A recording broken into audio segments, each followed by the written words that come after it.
Hello बच्चों, यह है हमारा पार्ट 2 फंक्शन रिलेशन का, जिसके अंदर हम फंक्शंस को देखेंगे। अब यहाँ पे थोड़ा ध्यान से समझिए फंक्शन के बारे में, ज़रा डिस्कस करें तो फंक्शन होता क्या है। फंक्शन ना यार एक स्पेशल टाइप का रिलेशन है। Function is also a relation, but एक स्पेशल टाइप का रिलेशन है जिसकी डेफिनेशन मुझे क्या बताती है कि हमने देखा था एक पेयर जो होता है एक्स और वाई का, उसमें एक्स क्या होता है एलिमेंट और वाई क्या होता है उसकी इमेज। तो मैं कहूँ कि यार एक एलिमेंट की जब एक ही इमेज बने, जब एक सिंगल एलिमेंट की एक सिंगल ही इमेज हो, तो इस चीज को हम फंक्शन के थ्रू रिप्रेजेंट करते हैं। जब भी ऐसा कोई रिलेशन आए जिसमें सिंगल एलिमेंट सिंगल इमेज बनाए, एक से ज्यादा इमेज ना बनाए। रिलेशन में पॉसिबल है कि एक single image more than image बना सकता है, बट फंक्शन में ऐसा नहीं होगा। फंक्शन स्पेशल रिलेशन है जो कि क्या बताता है कि एक सिंगल एलिमेंट जब एक और एक सिंगल ही इमेज बनाता है, तो इसी चीज को हम क्या कहते हैं फंक्शन। थोड़ा इसे ध्यान से लिख के समझते हैं एक बार, नोटेशंस किस तरीके से हम इसको देते हैं, ध्यान से देखिएगा। लेट से मैंने कहा सेट ए से सेट बी का मुझे पेयरिंग करनी है, फंक्शन बनाना है। तो इसकी नोटेशन जैसे हमने रिलेशन की नोटेशन दी थी, सेम एज फंक्शन की भी नोटेशन होती है। कैसे? फंक्शन को हम एफ के थ्रू रिप्रेजेंट कर सकते हैं, जिस मर्जी से कर सकते हैं, हम एफ से कर रहे हैं ज़्यादा जनरली।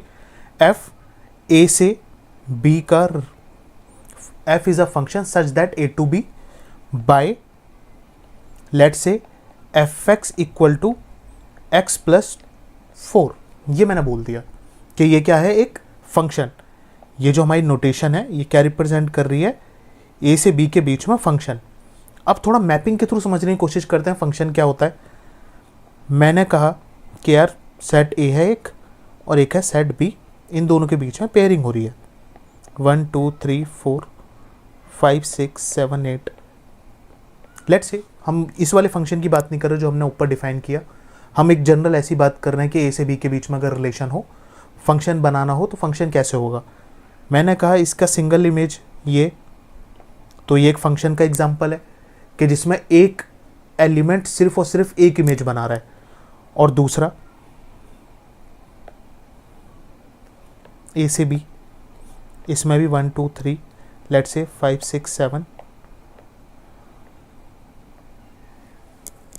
तो अगर मैं देखूं तो ये भी, ये जो मेरा 1 और ये जो मेरा 2, और एक और ले लेते हैं फिर समझते हैं, एक थर्ड एग्जांपल भी कंसीडर करते हैं रिलेशन का।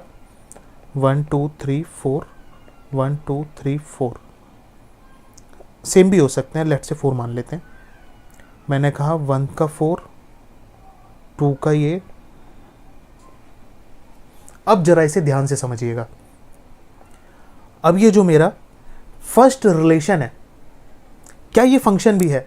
तो हाँ, यहां पे हम क्या देख सकते हैं कि जितने भी मेरे एलिमेंट हैं, जितने भी यहां पे मेरे एलिमेंट है, वो सिर्फ और सिर्फ क्या कर रहे हैं, एक इमेज बना रहे हैं।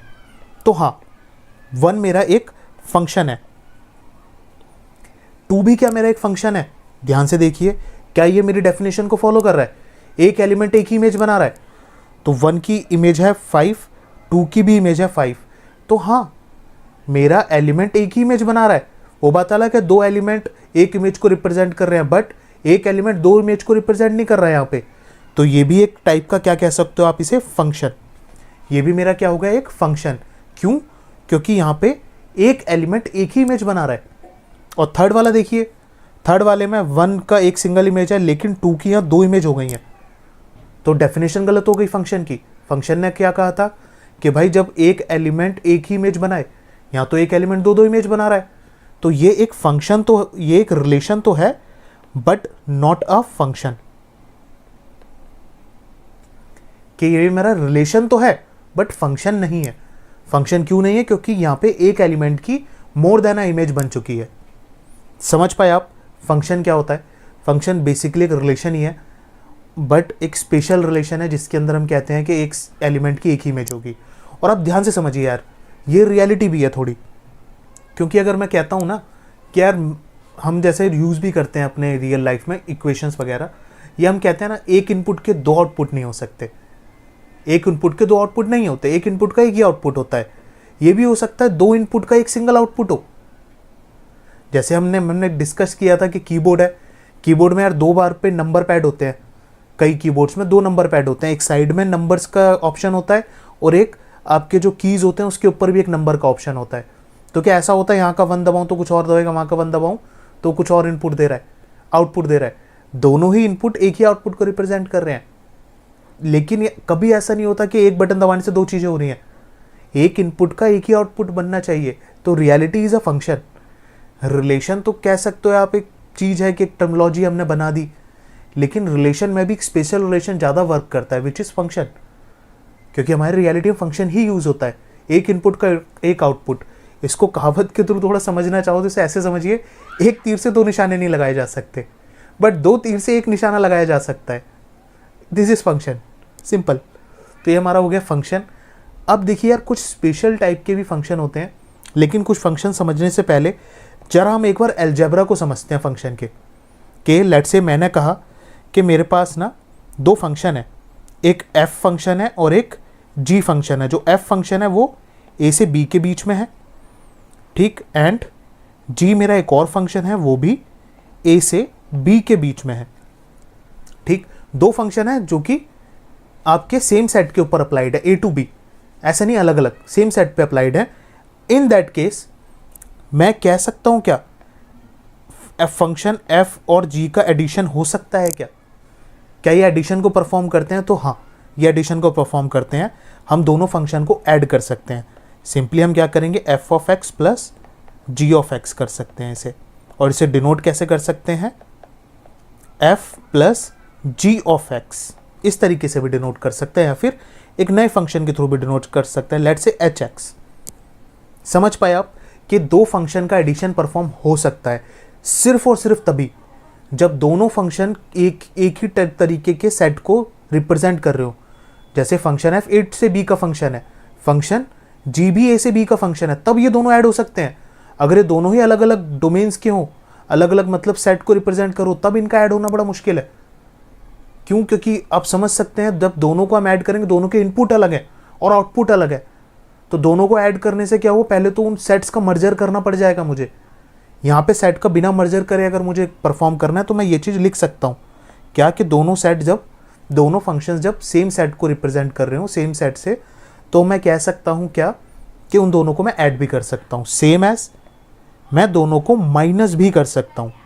उस केस में मुझे कुछ नहीं करना, फंक्शन ऑफ एक्स जो होगा minus of function of g, इसको मैं सिंपली कैसे भी लिख सकता हूँ, f minus g of x. Simply ये इन दोनों को इस तरीके से याद रखिएगा, ऐसे। समझ पाए आप?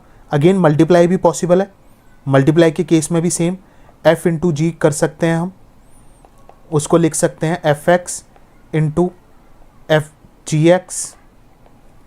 समझ पाए आप? ये चीज़ भी पॉसिबल है। डिवीज़न के केस में देखिएगा, f of x divide by g of x, ये पॉसिबल है, लेकिन यहां पे एक बात याद रखिएगा, provided gx can't be 0, gx 0 नहीं हो सकता। इस चीज को थोड़ा ध्यान से समझिएगा यार, कि हम कभी भी ना मैथमेटिक्स में कंप्लीट स्टेटमेंट पे फॉलो करते हैं। मैथमेटिक्स में अगर आप देखिएगा, कभी भी कुछ चीज़ पूछी जाती है, कंप्लीट पूछी जाती है, स्टेटमेंट हमेशा कंप्लीट होती है, इनकम्प्लीट कभी नहीं होती। क्यों? क्योंकि ये इंपॉर्टेंट है, क्योंकि उसमें लूप होल्स बन सकते हैं आसानी से, इसीलिए वो कंप्लीट स्टेटमेंट देते हैं, इनकम्प्लीट कभी भी नहीं देते। लेट से मैंने कहता हूँ अगर आपसे कि यार f x by g x है, तो क्योंकि अगर आप समझिए नीचे 0 आ जाता है, ऊपर कुछ भी हो, ऊपर कोई भी नंबर हो, कांस्टेंट हो, एनीथिंग, लेट से एक्स ऊपर कुछ भी हो, लेकिन नीचे 0 है, तो ये हम नॉट डिफाइंड कहते हैं। हम इस चीज़ को नॉट डिफाइंड कहते हैं, या फिर इन्फिनिटी कहते हैं। इन्फिनिटी भी कहते हैं किसी को भी, अगर 0 से आप डिवाइड करोगे वो इन्फिनिटी होगा, इसे इन्फिनिटी से भी रिप्रेजेंट करते हैं। तो बेसिकली ये है क्या, इन्फिनिटी का मेरे पास देखिए कोई प्रूफ नहीं है, और जब मेरे पास किसी चीज़ का प्रूफ नहीं है तो मैं उसे यूज़ भी नहीं कर सकता। अगर प्रूफ होता तो मैं कह सकता था हाँ भाई 0 भी पॉसिबल है, बट प्रूफ मेरे पास नहीं है, इसलिए मैं उसे यूज़ भी नहीं कर सकता। एग्जाम्पल के लिए आप समझिए, जैसे आपने देखा होगा आपके एग्जाम में कई बार क्वेश्चंस आते हैं कि find the value of x, तो आप ध्यान से देखिएगा, अगर मोर देन अ वैल्यू होती है ना, तो आपके क्वेश्चन में वैल्यूज लिखा होगा, वैल्यू नहीं लिखा होगा। क्यों? क्योंकि क्वेश्चन मैंने बताया ना, स्टेटमेंट कंप्लीट होनी चाहिए, तो वो कंप्लीट स्टेटमेंट क्या डालेंगे, find the values of x, ना कि वैल्यू ऑफ एक्स। अगर वैल्यू ऑफ एक्स लिखा है तो लिख के दे रहा हूं आपको ये बात मैं, एक ही वैल्यू होगी, एक से ज्यादा हो ही नहीं सकती फिर, क्योंकि क्वेश्चन इनकम्प्लीट है फिर वो। अगर आजकल तो इन लोगों ने थोड़ा बहुत एक चीज और निकाल ली है, वो लोग क्या करते हैं ना, वैल्यूज के बगल में ऐसे वैल्यू के बगल में वैल्यू के बगल में ऐसे ब्रैकेट में एस लगा देते हैं। ब्रैकेट में एस का मतलब ऑप्शन है, वो वैल्यू भी हो सकता है, वैल्यूज भी हो सकता है, लेकिन ये थोड़ा कॉम्पिटिटिव एग्जाम में ज़्यादा करते हैं। सीबीएसई वगैरह एग्जाम, जो बोर्ड एग्जाम्स होता है ना, उनमें नहीं होता ऐसा। उनमें आप देखोगे प्रॉपर लिखा होता है कि अगर मोर देन अ वैल्यू होगी, आ रही होगी ना आपके आंसर में, तो वैल्यूज लिखा होगा। अगर एक ही वैल्यू आ रही होगी तो वैल्यू ही लिखा होगा। आप देखिएगा 11th में भी ऐसे बहुत चैप्टर हैं जिसमें ये चीज़ है, तो आप वहाँ से भी पहचान सकते हैं कि यार इसकी एक से ज़्यादा वैल्यू आने वाली है, या एक से ज़्यादा इसमें चीज रिजल्ट आएगा मेरे पास। वहाँ से भी आप क्वेश्चन से भी ये चीज़ आइडिया लगा सकते हैं, क्योंकि mathematics is a complete statement mentioned.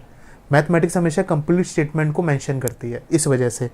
और यहाँ पे मैंने जो लिखा ये वाली चीज़ कि भाई f(x/gx) होगा तो gx 0 नहीं होगा, कंप्लीट करना था ना मुझे। अगर मैंने यहाँ पे 0 ये चीज़ नहीं लिखी तो कोई भी ये चीज़ कह सकता है कि भाई अगर 0 हुआ तब क्या आंसर होगा, क्योंकि मेरे को तो कंप्लीट बताना है कि 0 नहीं है, बाकी सबके लिए आंसर है। इसीलिए मैंने यहाँ पे एक चीज़ मेंशन करी, क्योंकि 0 के लिए वो नॉट डिफाइंड है। समझ पाया आप इस चीज़ को? थोड़ा सा ये टेक्निकल था, समझने वाली चीज़ थी। मैथमेटिक्स ने यार बहुत ईजी है, मुश्किल बिल्कुल नहीं है, लेकिन ईजी कब है, जब आप उसे अच्छे से समझते हुए करें। कि मैथमेटिक्स ऐसी चीज़ है यार, थोड़ी तो प्रैक्टिस मांगती है। ऐसा नहीं हो सकता है मैथमेटिक्स में बिना प्रैक्टिस के चीज़ें सीख जाए। ये नॉर्मल इंग्लिश नहीं है, नॉर्मल कोई और सब्जेक्ट नहीं है, क्योंकि मैथमेटिक्स में आप ये समझिए अलजेब्रा भी है ना, प्रैक्टिस का गेम है ये सारा। थोड़ी प्रैक्टिस करेंगे, अच्छे से पढ़ेंगे, आपके लिए बहुत आसान है। और पहली बात तो यार, आसान और मुश्किल में सिर्फ इतना ही डिफरेंस है, आपको आता है नहीं आता। अगर आपको कोई चीज़ आती है तो आसान है, नहीं आती तो मुश्किल है। एग्जाम्पल के लिए सोच के देखिए, बचपन में हम लोग साइकिल चलाते थे ना, तो साइकिल जब तक हमें चलाना नहीं आया था वो चीज़ बड़ी मुश्किल थी, बहुत मुश्किल थी। लेकिन जैसे ही मैंने साइकिल चलाना सीख लिया, अब साइकिल चलाना इज़ अ नॉट अ मुश्किल थिंग, वो आसान है, वो इतनी मुश्किल नहीं है। समझ पाया आप इस चीज़ को? तो वही है, अगर आपको कोई चीज़ आती है तो आसान है, नहीं आती तो मुश्किल है, तो बेटर उसे सीख लिया जाए, तो ऑटोमेटिकली मेरे लिए आसान हो जाएगी। चलिए टॉपिक पे वापसी आते हैं। अब आपको समझ आया कि फंक्शन क्या होता है। फंक्शन के अंदर अगर अलजेब्रा लगाया जाए, अलजेब्रा मतलब दो फंक्शन को ऐड, सब्ट्रैक्ट, मल्टीप्लाई, डिवाइड किया जाए, तो कैसे कर सकते हैं हम। तो नॉर्मली हम इस चीज़ को परफॉर्म कर सकते हैं, कोई इशू नहीं है। उसके बाद हम देखेंगे अब कुछ स्पेशल टाइप के फंक्शंस, जो कि स्टैंडर्ड फंक्शन भी हम कहते हैं, जिनका यूज़ भी ज़्यादातर आप देखेंगे आगे चल के, और इनको ज़्यादातर यूज़ भी किया जाता है। स्टैंडर्ड फंक्शंस हैं ये थोड़े, उनके ग्राफ के थ्रू हम उसे समझने की कोशिश करेंगे, और मैं वहाँ आपको समझाने की कोशिश करूँगा कि ग्राफ को किस तरीके से पढ़ा जाता है, किस तरीके से स्टडी किया जाता है। हम एक एक करके इसको समझेंगे।